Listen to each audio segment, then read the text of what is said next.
YouTube goes live. Get everything prepared.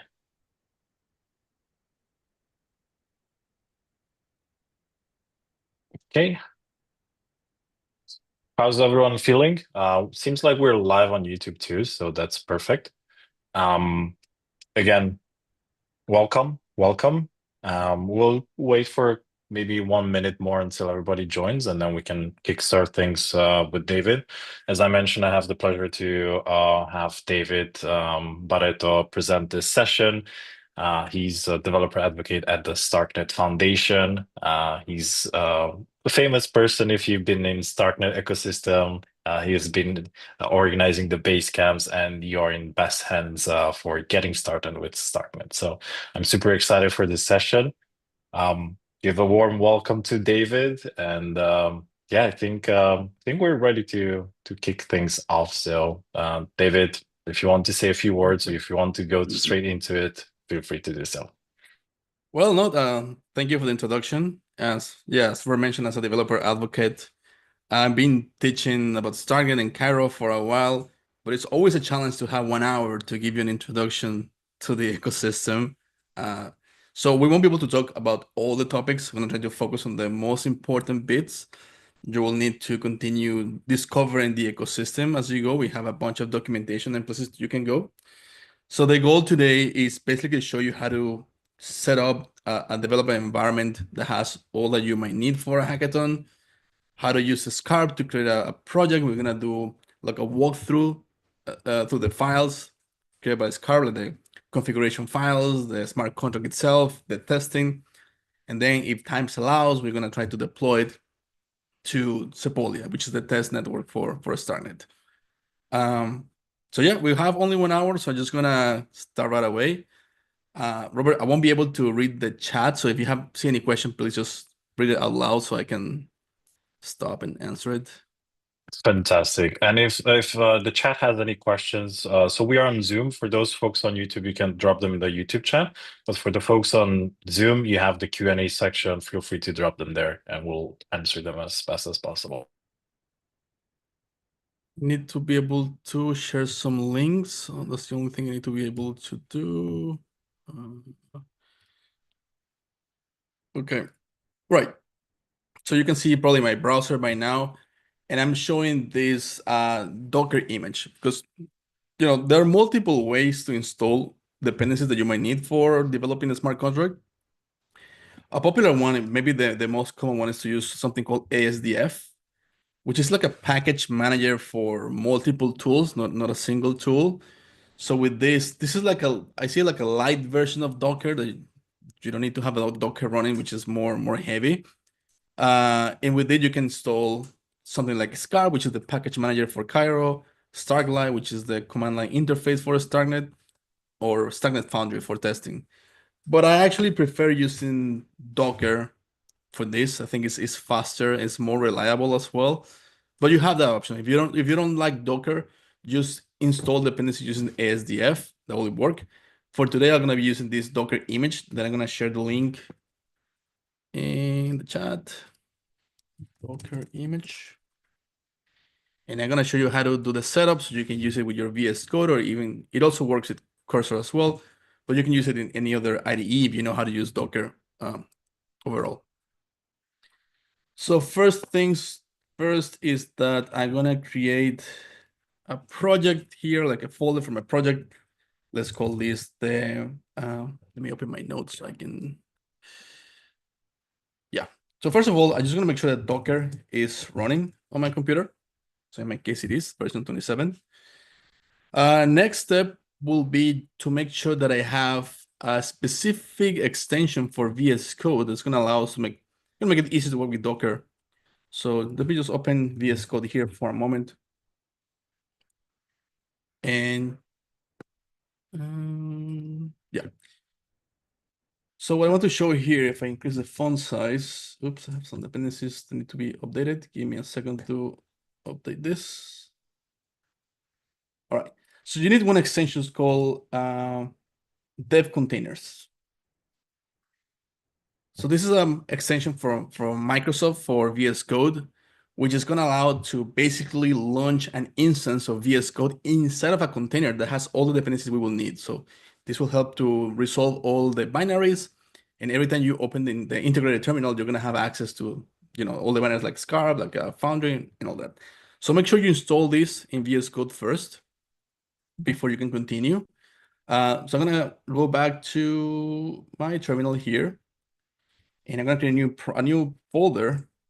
Let's call it my notes, but the winter hack folder, and it's gonna get into it.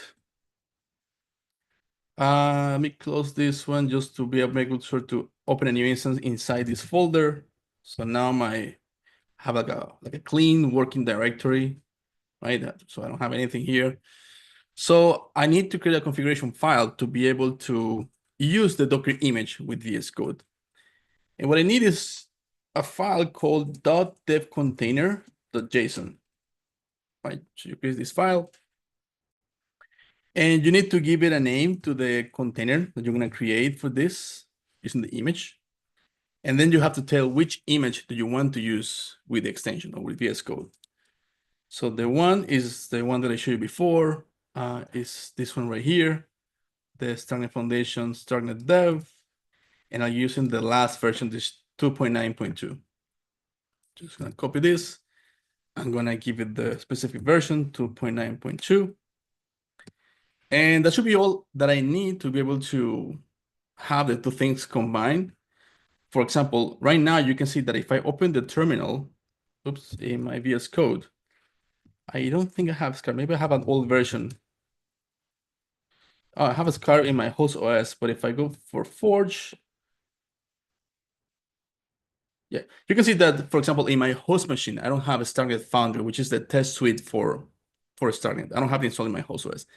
But if I activate this dev container, and the way to activate it will be to go to View, Command Palette, and you see this command called dev containers rebuild and reopen in container.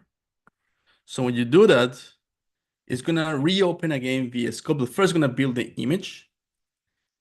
And now when you open the integrated terminal, you can see that I should have access to all the binaries that the image provide. I have Scarp, I have the test suite, SM Forge. You see, I have Starkli, which is the CLI for Starknet as well. And I have the DevNet, which we're not going to use today, but it's good to know that it's there. And I think we have also like a Node.js and Rust, and a bunch of more things that you might use at some point developing a Starknet app. So that's it. So that's this instance of VS Code is running inside a container. So we have access to all these tools. So next step is actually to create a new Cairo or Starknet project using Scarp. And the Scarp is like the package manager for Starknet. This is the documentation for Scarp. If you want to take a look, I'm going to put it again in the chat.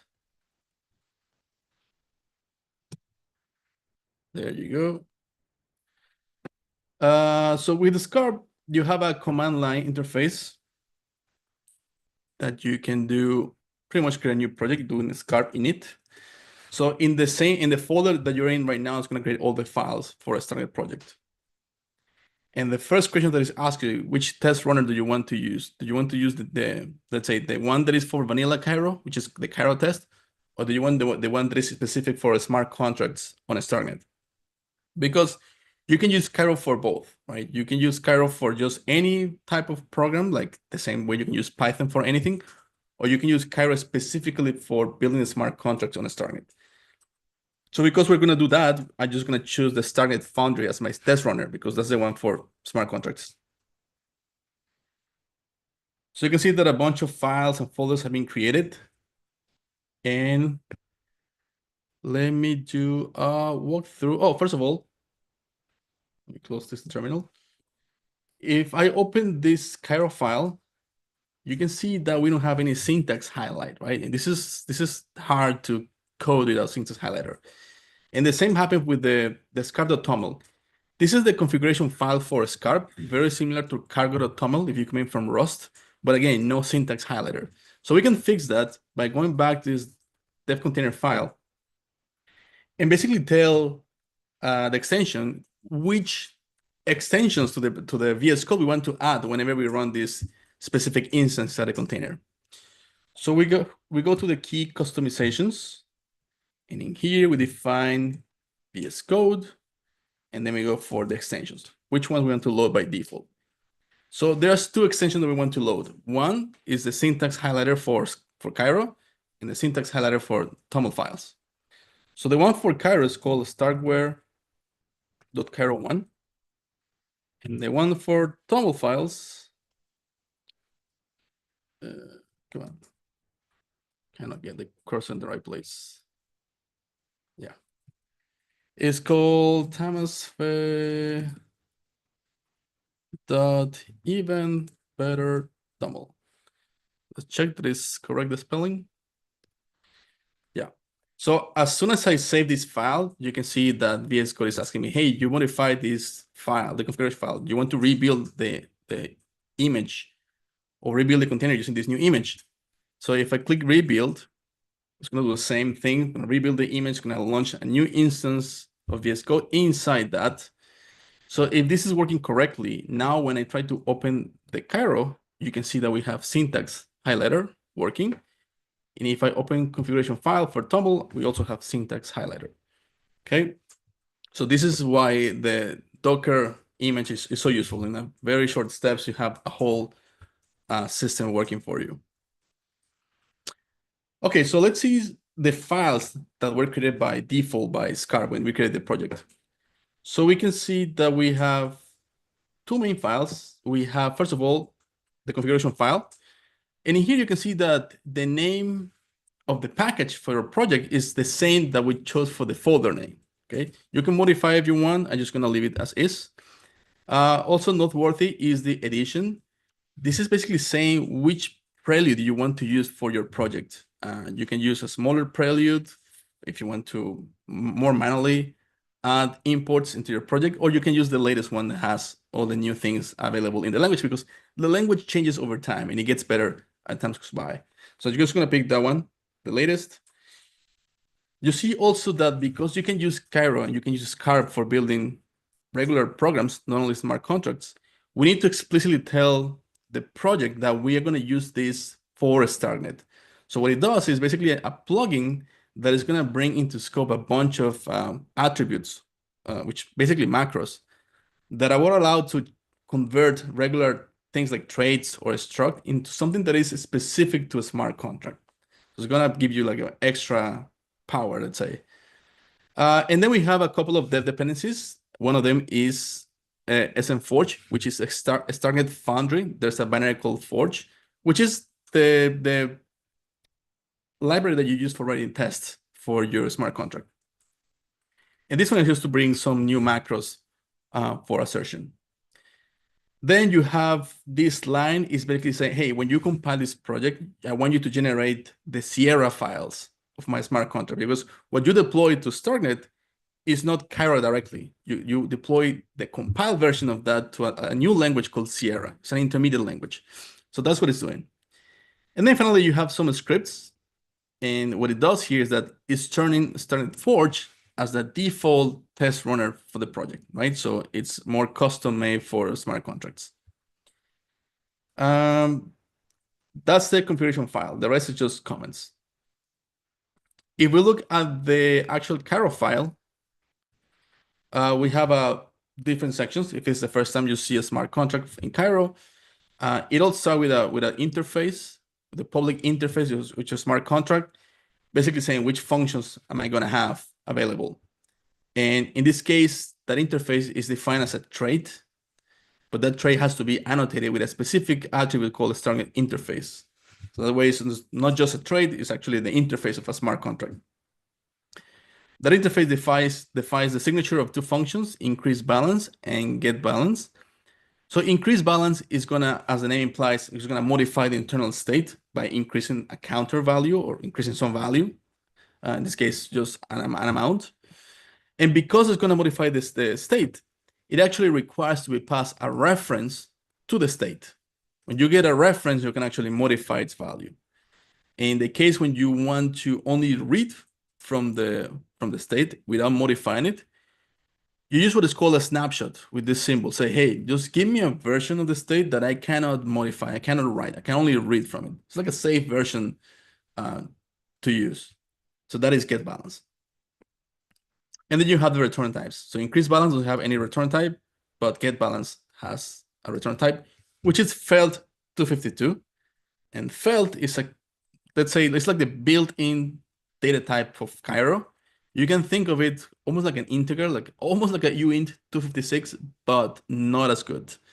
And we're gonna do some changes later because felt is great, that is very efficient, but the downside is that you don't have protections against things like overflow or even underflow, which you have by default when you use unsigned integers. I'm gonna leave it as is for now. Let's say we have time, we modify it to use unsigned integer. Any questions so far? Am I going too fast? Should I slow down? I think it's good. Maybe the audience. Yeah, There let me was know. one question about cursor, if it's the same as install and config, but I responded as we haven't tested it with cursor. I think it's best to go with VS Code, but maybe if you have any Uh, one of feedback on the that. one of the teachers that helped me with the Basecamp 11, he actually used Cursor, and I think he was able to use the extension because Cursor is based on the VS Code code. So I think whatever works there, you also work with Cursor. But I'm just using here VS Code with a Copilot, which is free now, by the way. Cool. So that is the public interface. But now let's define the actual smart contract. And in Cairo, you define a smart contract as a module, right? And this module has to be annotated with an attribute. So it's not just a regular module, it's actually a smart contract. And that is the Starknet contract attribute. First thing you see is that you have to bring into scope some specific inputs to be able to manipulate the storage. And the storage is like the internal state of the smart contract. And that storage is defined right here with a struct. It's like a custom data type. It has to be called storage. You use any other name, it will fail. But it also has to be annotated with this attribute, storage. And then here you define all the things that you want to handle internally in your smart contract. It could be, in this case, is the balance, but you can manage addresses, you can manage counter, anything you want to track about multiple invocations. Next, we define the ABI of the smart contract. And the ABI, if you are into Web3, you know that is the actual public interface that any other smart contract will use to call your smart contract, or any other wallet or any other user. So what we're doing here is turning the trait we define here into an ABI, right? So to do that, first of all, we create a new implementation based on that trait that we created before. And now we have to define the body of the two functions we define in the trait, right? The increase balance and the get balance. You can see that I didn't explain before, but this is what's called a generic type. So when you use the trait, you're going to have to pass the concrete type, right? So it's just, if you're coming from Rust, you will understand the difference between the two. In this case, it's contract state. And you have to pass it as the first argument, as I mentioned before, as a reference. So you can modify it. And you can see that in this code, the first thing that we do is to protect ourselves against an underflow. Say, if you're trying to reduce the amount below zero, basically, it reads differently. If the amount is not zero, good. If the amount is zero, then you have to throw this error message. Amount cannot be zero, right? That's how you read the assert. And if the amount is zero, what you're going to happen is that whenever you try to execute a transaction calling this function, the transaction is going to fail, it's going to revert, and you're going to see this error message in the block explorer. But if not, if the amount is actually positive, then you can actually modify it, right? So you basically read what is the current value, storing the amount, and you add that amount to the current value in the storage. And then you write that version back into storage again, right? So you read, you increase, and you write back into storage, but only if the amount is positive. or it's not zero in this case. The second function is just to read the balance. It's simpler. So it only reads from the state. So that's why you have this snapshot. And it also only use self-balance the read. And if you don't put a semicolon at the end, what it does is return the value to the caller. That's it. It's a very simple smart contract, only two functions. Any question before I move into the walkthrough of the test suite? There's one regarding the difference between increase balance and the get balance. How do you differentiate them and like the difference between reading and writing state? Could you repeat that section a little bit? Yeah. So we know but the name implies that increased balance is just modify something internally, right? Because we are tracking the balance in the storage. So what increased balance does is that you pass a value and it's gonna increase whatever value you have here right now in your balance, it's just gonna add this amount to the balance, it's gonna put it back into storage. Think of it like a counter, right? You can increase counter by 1 or by 100 or by 1,000. So that's what it does. And the thing to keep in mind is that you have to pass a reference to the contract state. Because in Cairo, when you want to modify something, you need to have the reference to it, right? In the case that you only want to read from it in a way that is safe that you cannot write or modify even by mistake, you want to have is a snapshot, right? It's like a copy of a version in time of this same data type, but that you can only read from it. You cannot modify it. And when you want to modify the state, you call this write function in the property that you have in your storage. And when you want to read from it, you use the read function or read method from the same property. So each property you define here in the storage, it will have a write and a read method attached to it, thanks to the storage attribute, which is a macro that expands the code to give you these extra functions or methods that you didn't define explicitly. Let me know if that's more clear. That's fantastic. Thank you. All right, so simple smart contract. It also comes with a test suite. So let's take a look at the test. So it's all created by Scarp by default. I just want to give you a sense of what it does. So the test file has three main parts. It has a function for deploying the contract, because the way that Starknet Foundry allow you to test is basically to create like a fake version of a Starknet locally in your computer, where you can deploy things and you can run things in isolation.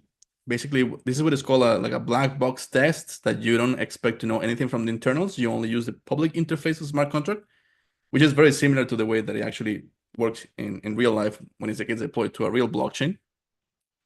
That's why the first step is the deploy function, which you can see is being called at the beginning of the two test suites. Basically saying, hey, deploy this smart contract, the hello Starknet, which is the one, this is the name, right? It matches the name of the smart contract here. So the deployment, the first thing you have to do is you have to declare the code. And Starknet, when you deploy, is two-step process. You first declare the code, and then you deploy an instance of that code base with the storage. So you first declare it, and these are all functions coming from the Starknet Foundry, as you can see, smforge std, which is the thing we define here, right? This is the connection between the two. After declare, then you actually deploy it, and from the deployment, you actually get what is the address of the smart contract, where it was deployed in this fake version of the Starknet running local in your computer. So once it's deployed, you have the address, and what's happening is that, okay, now give me something to interact with the smart contract that I just deployed locally. And that is the dispatcher, right? It's the thing that you can use to call the methods of the smart contract. And you can see this being used, right? So you're calling the function get balance that just gives you the current balance in the storage. And you store this in some variable. And then you verify, okay, is this balance 0? It should be 0 at the beginning, right? Because by default, does it initialize? Even though it's not explicitly defined here to initialize to 0, in Starknet, every single variable gets initialized with 0, even if you don't explicitly tell it so. So it's checking that. Okay, let's check that it is actually 0. If it's not 0, something happened. So the test should fail. But if it's 0, the test is going to continue. Next thing that it's doing is actually saying, okay, let's try to increase the balance to some happy path scenario, just a positive number, 42. So you call the function and then you check again. Okay, did the balance actually increase correctly? Because if this is working correctly, the new balance should be 42, right? Because it was only taking the current value, which initially is 0, and then just adding the amount that you passed, which in this case was 42. If it gives you any other number, the test should fail and they give you an error, hey, invalid balance. So this is like the happy path test, making sure that everything is working as you expect. Now, in this case, you actually want to test that your protection that you put in place is actually doing its job, protecting your code base. And specifically, it's trying to verify that if you try to pass a negative number for the amount, it will fail, right? You cannot pass a negative amount. So it is start again deploying the smart contract. So this way you can guarantee this isolation between test scenarios. You get, in this case, something to interact with the smart contract, but it's a little bit different. It's a safe dispatcher. So it gives you a little bit more methods and things you can do with it. So you start again, just checking what is the balance at the very beginning. Should start with 0. If the test is isolated properly, it should start with 0. So that's what it's checking here. All good. But now you're trying to check, okay, what if I try to increase the balance by a non-negative number? Sorry, non-positive number, in this case, 0. So in this scenario, the test should fail because if we take a look at here, this would fail if the amount is 0. Amount cannot be 0. So say, okay, if I try to do this, I'm going to check 2 scenarios. If it actually went through and nothing complained, then there's a problem. My safeguard is not working. That's going to say, okay, if it is okay, actually, I want you to panic because should not have happened. It means that the guard is not working. But if you got an panic, meaning that your code preventing someone from increasing an amount that was 0, then you say, okay, this is good. This is what I expected. Now I want to check that the actual error message is the one that I define. Amount cannot be 0, right? And you can see this is the error message we define here. So we can do some tricking this and modifying this here and there just to see how it changes. But using tests as a way to check the validity or the proper functioning of your smart contract is the best way to get a feedback loop that what you're building is correct. It's much faster than trying to create a smart contract, modify it, deploy it to some testnet or even devnet, and manually trying to interact with it. So if I open my console again, I can actually run the test by doing scarp test. And because it's the first time we run the test suite, it has to do a bunch of compilations. It could take a little bit. So let's see if you have any questions in the meantime. No questions so far. I think everything is answered. So yeah, I was asking YouTube as well if they have any questions there, but if anything comes up, I'll let you know. Okay. But things are going smooth, so nice. Trying to show as much as I can in just 1 hour. That's why I'm not writing code by hand. But the smart contract is simple enough to be understood just by reading through it. All right, so my tests actually were executed. You can see 2 tests were executed. The 2 ones that we have here, the happy path and the safeguard. And you can see that both of them passed. Okay. So it's very important for a test that you have to watch it fail just to make sure that it's actually doing what it's expected to do. So let's try to make this thing fail. Let's start with this one. What about if I say that after increasing by 42, it should be 50, right? Just to make it, to see it fail. So let's see. If I try to run this again, you can see, first of all, the test suite runs much faster this time. It doesn't have to recompile all these files every time, just the project itself. So you can see we have a failure, right? Say invalid balance, which is the error that we have here. Okay. So, okay, so this test is actually doing the right thing because I see its success and I saw that it actually failed and I modified to the wrong value. Maybe I can modify this as well. What if one day I decide to modify the error message to be something else and I forget to update the test? So I go back to my actual code and say, amount cannot be, let's put 0 instead of a number, put the letters 0. This should fail just because we are trying to check that it has this exact error message using the number. So let's try again.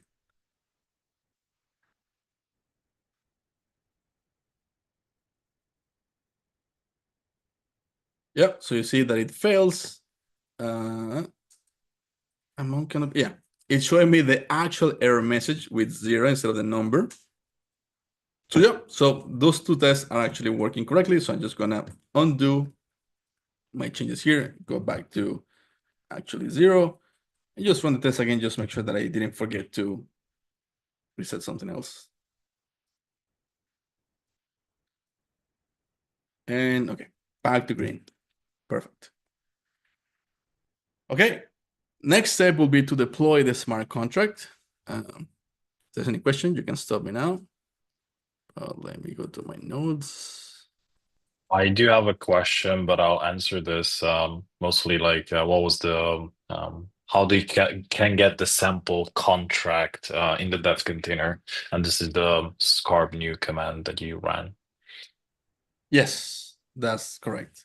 It was the scarp init, actually. It was this command, scarp init. I don't run it again because it's going to conflict with the files I already have in the project. But that's what I ran. And yeah, you can look at the help as well, right?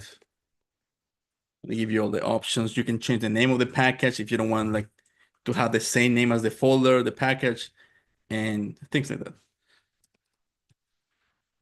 Okay, so deployment. I'm going to deploy to Starknet testnet to Sepolia.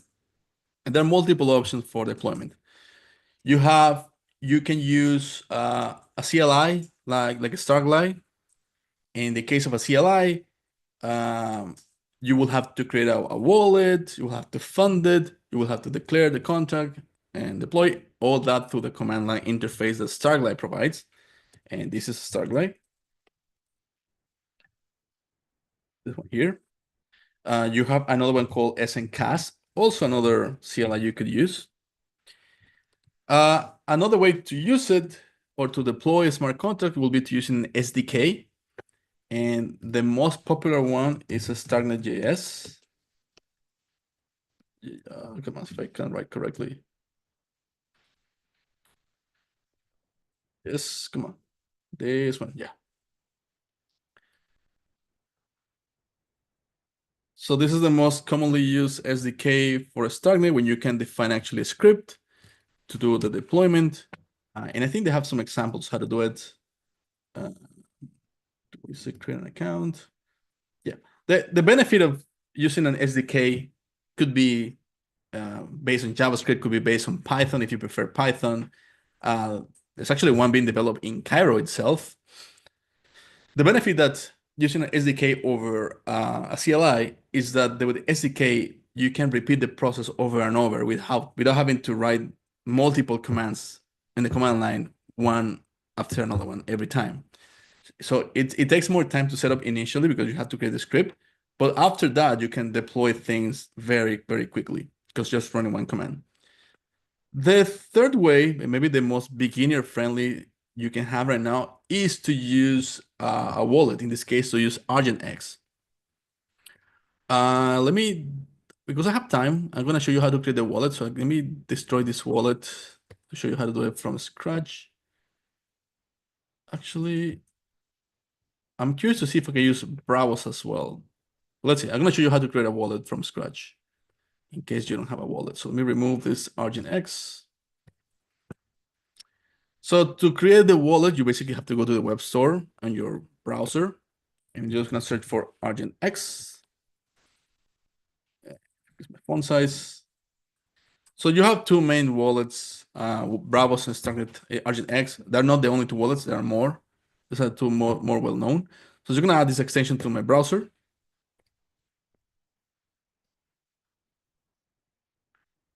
So it is now installed. I can actually pin it so I can see all the time.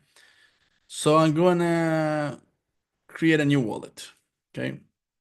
Um, do I want to? No. To give it a password just to unlock the extension. Let's give it whatever name. You can set up like a proper wallet with two-factor authentication and all the things, all the goodies that you might need. Because I only want to use this one just as a showcase, just to deploy Sepolia. I'm just gonna create the simplest wallet possible. Just give me the standard account. But if you want to use it for personal use, I recommend using the smart contract, the smart account. All right, so the wallet was created in theory. I don't want this.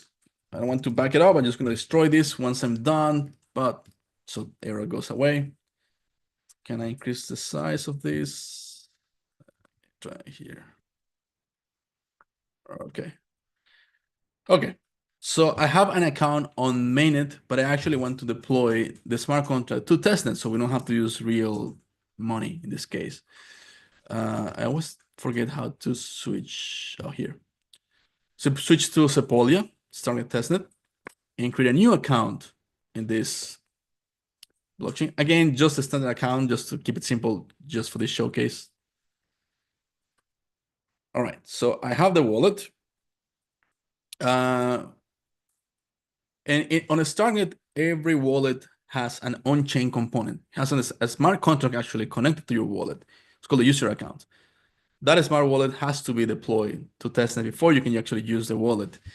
When you are on mainnet, this is usually just done for you under the hood, like the wallet does it all, so you don't even see it. But because we're using this as a developer tool, we have to do it manually. So first of all, we have to fund it with some Stark so we can deploy this account contract.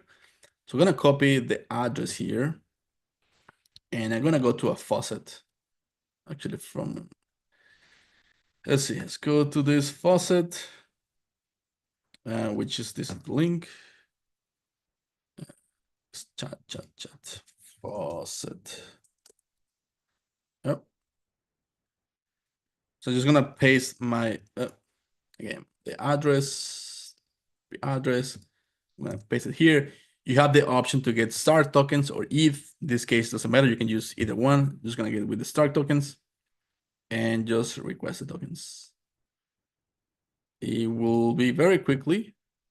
Yeah, it should be done now. So if I open the one again, very soon I should see that I have some Stark tokens at some point. It's not showing yet. Oh, there you go. Now I have 150 Stark tokens, right? So I go to the next step to deploy the account contract behind this wallet. So for that, you go to, if I remember correctly, security and preference. No, what is it? Preferences. I forget.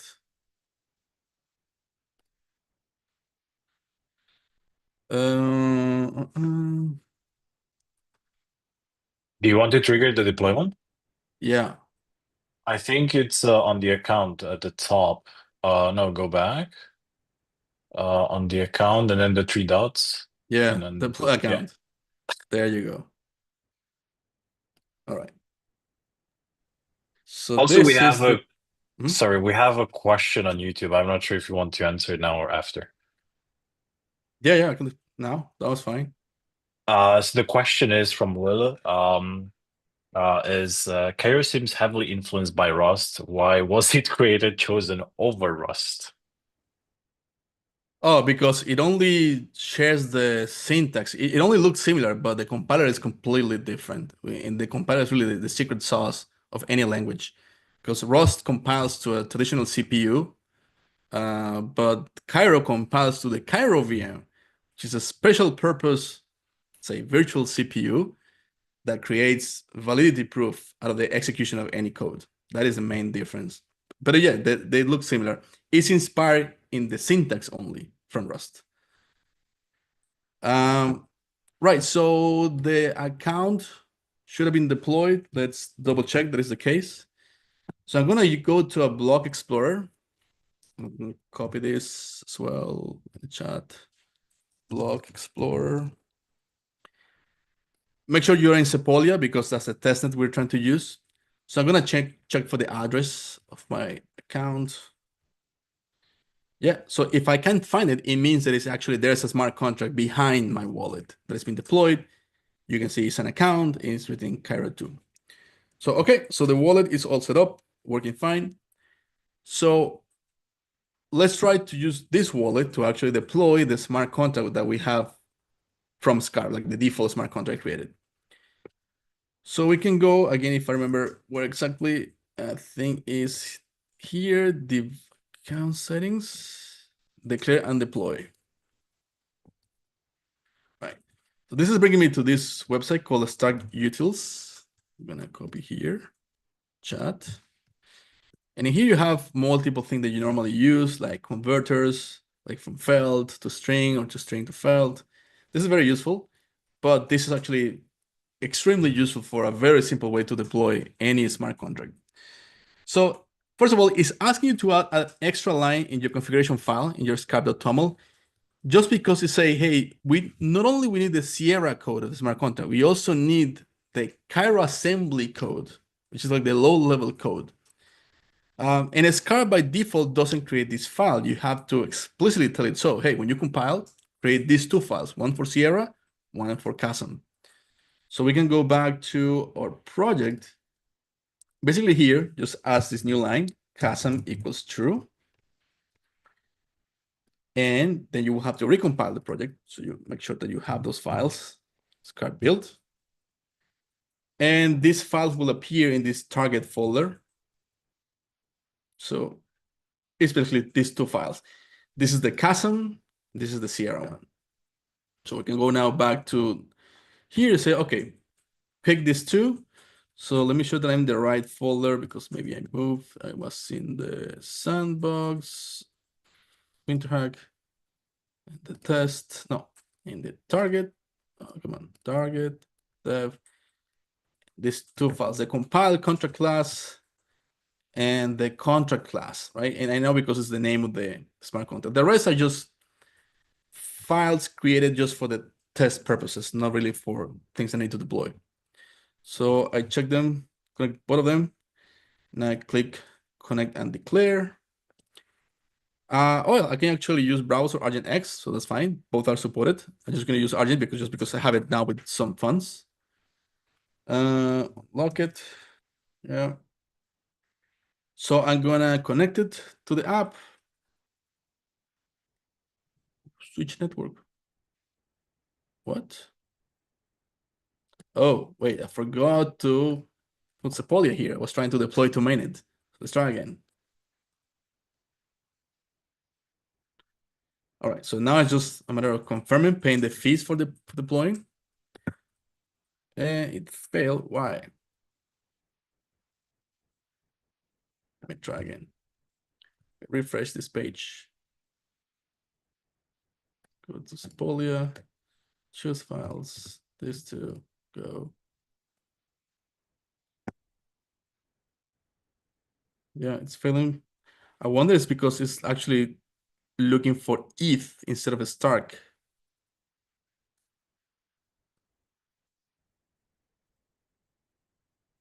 Anyway, I think the issue is that I should have seeded this with ETH instead of test Stark. And the issue with the faucet is that you can only use it once every 24 hours. But I think I did this before with the other tokens, and I should have it somewhere. Let me see. Give me a second. I think I deployed that before to show you the final version of it. If I go back to the block explorer here, the Sepolia, this one that I deployed before, the same smart contract. And you can see that if you go to read and write, you see this is the get balance function that if you actually interact with it, you will get 0. But you can also increase the amount, right? So I can connect the wallet. Because every time you modify the state, you have to pay for gas fees. Connect this wallet. And let's increase it by 120. So let's click right. We pay for the fees. And the transaction is going through. It's pretty quickly, so it's done. So in theory, if I go back to read, should be able to see the balance. Yes, 120. So it actually worked. So yeah, that's the only thing to change, is that when you get the faucet, for some reason, when you use the developer mode, it only works paying fees with ETH instead of Stark. And actually finish way faster than I expect, so I have time for questions or even to show you a Starkli if you want. So what do you prefer, Robert? In terms of question, I think we have them answered. So Yeah. yeah, feel free to show us more interesting things. Okay, so we have 50 minutes more. So let's see if it's enough time to show you another tool for deployment. In this case, it's going to be a CLI called a Starkli. So let me go back to here. So Starkli, let me search for the documentation so I can share it here. Starkli, Starknet CLI. Mining tools, yeah, this one. I look for the documentation, the Starkli book. There you go. So chat, Starkli. Oh, it's with an I, not a Y, but okay, forget it. Okay, so we have to verify that we have Starkli available here in the Docker image. It is.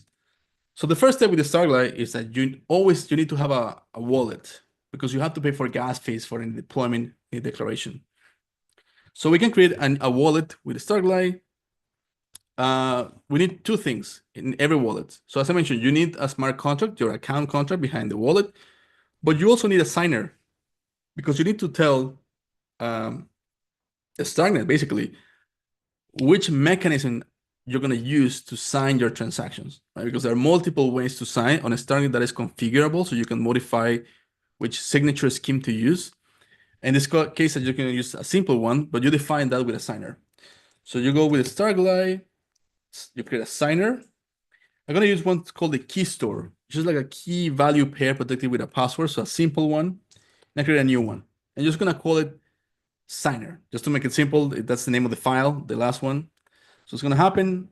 I'm going to get a new file here called basically signer. Let me just change the size. All right. I have to give it a password to my key store. So there you go. Say, okay. So we have a new encrypted key store in this path, which is the file right here. And this is the public key. So basically it created a private key, a private key and a public key pair. And it's only showing me the public key part. All right, good.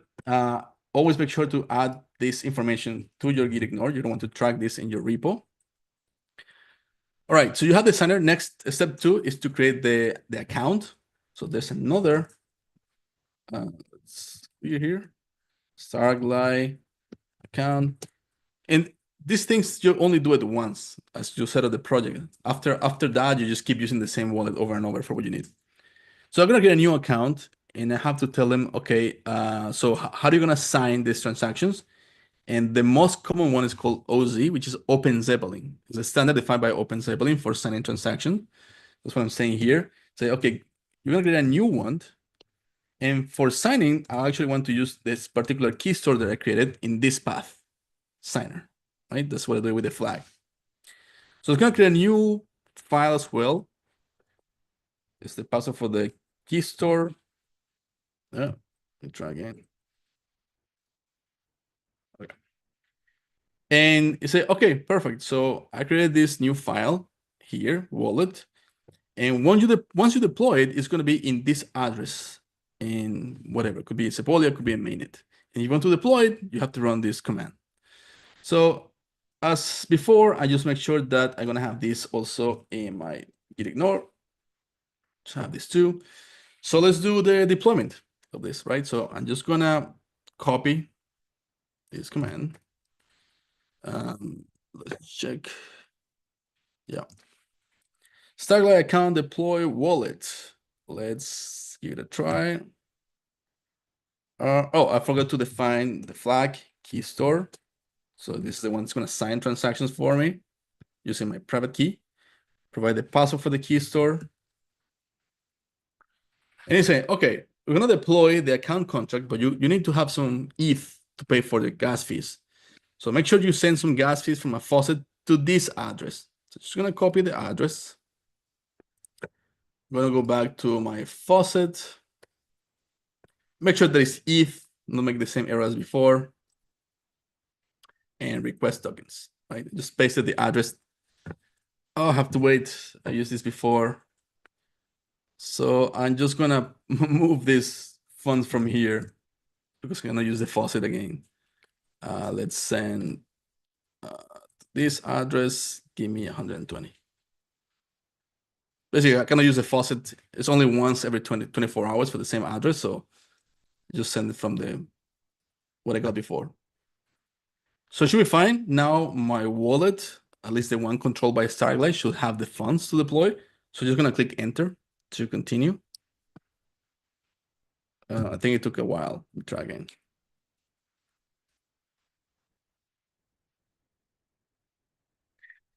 Max fee exceeds balance 0. Did I copy the right thing?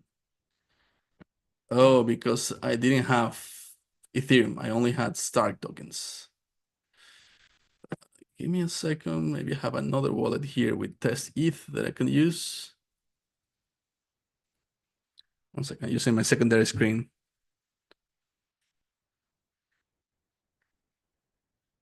In the meantime, maybe Roy, do you have any test ETH by any chance? Yes, I do. If you can send me your wallet. Oh, perfect. Let's do that instead. Uh, uh, uh, this is not the address. This is the address. Also, I guess it's good to tell everyone if you need any testnet ETH, feel free to drop them in the Discord channel. I have a lot of testnet funds, so I can send it over. Someone saying Robert is a whale. Yes, in testnet tokens, that's true. That's true. Where did you send David? Or Slack. it's like 1 second. Let's give it a minute till I get the funds. I'm gonna check the One chat in the second. meantime.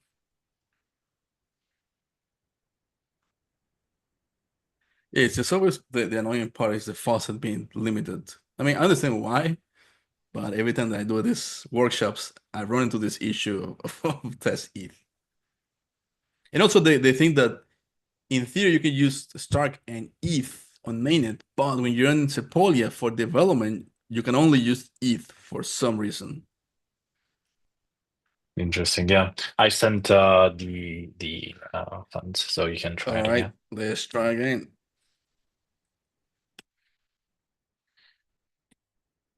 Yes, it went through. So it's doing its thing, it's deploying, and then just grabbing that information, put it into my wallet file. So that my Starklight wallet is supposed to now be deployed. So let's verify that as we did before. Just gonna copy the address. I'm going to again Stark scan in Sepolia with the address, and it probably takes a little bit before it gets picked up. Yes, there you go. It was deployed correctly. So Starklight is funded with a wallet. So now I can actually move on to declare and deploy my smart contract. So let's go to the next step. And yes. So next step is to actually Starklight declare. And you have to provide the path for your Sierra file. In this case, you only need the Sierra file, which is this one right here, the one that, not the compile contract, just the contract class. Just gonna copy the relative path and paste it here. There you go. But I also have to define now what is the key store and what is the account, right? The two files that I'm using for my wallet.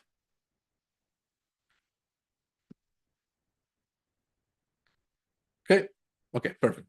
So the contract class was declared. This is the class hash. We're gonna need this for the next step because the next step is actually the deployment. So we do the Starkli deploy. It's expecting to be passed the class hash of our code. This is just like an identifier for a Sierra code on the Sepoli network. We pass this, and again, we have to pass the key store, the flags. Basically, this is the thing that define our wallet. This is the account wallet.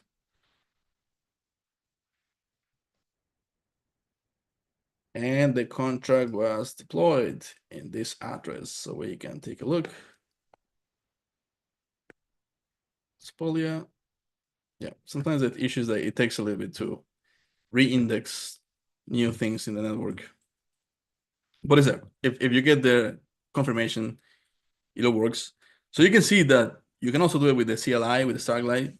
It's more involved, it's more steps, it's easier to use, for example, something like Argent-X, but it's even better if you use Starknet.js and you have something that you can repeat, but you will have to create the script, which is more than I can do in just 1 hour today. But just want to give you options so you don't get stuck. Let's try again. There you go. So yeah, you can see it is the same contract, get balance, and right, increase balance. That's it. I finished with 4 minutes to spare. Incredible. Fantastic work. And you also did an additional part, so it was really good. You got bonus content. Bonus content, of course.